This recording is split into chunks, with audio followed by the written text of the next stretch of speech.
Welcome to TNT Trends and Tour Channel. Ayon sa Pep News ngayon, sagrado para kina Julian San Jose at Raver Cruz ang mga bagay na ginagawa lamang ng totoong mag-asawa. At dahil magkasintahan pa lamang sila, tinitiyak ng dalawa na huwag gawin ang mga bagay na hindi pa dapat.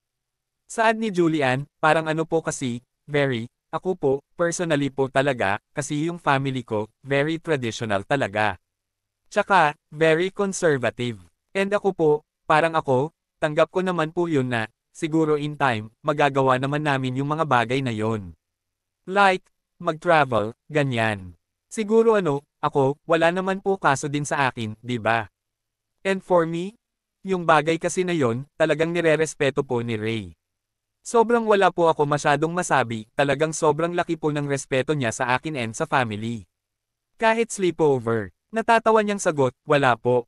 Wala po. Halatang nag-uuma po ang kaligayahan sa puso ni Julian tuwing mapag-uusapan ang masayang relasyon nila ng boyfriend. Katunayan, sinabi ni Julian na never pa silang nagkaroon ng matinding away ni Raver. Kung nagkaroon man daw, ito ay maliliit na tampuhan lamang.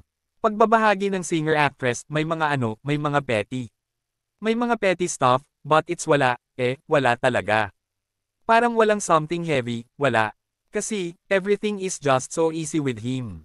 Parang, kunyari misunderstanding lang, na-resolve namin siya agad ng minuto lang. Hindi na namin pinapatagal ng araw or days, di ba? So talagang, I think, pareho naman na kami, hindi naman na kami mga bata.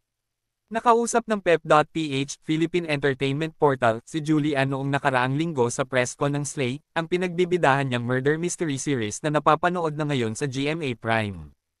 Please don't forget to subscribe TNT Trends and Tour channel. Click the notification bell to notify you in our next video. Please like and share and comment down below. Thank you for watching.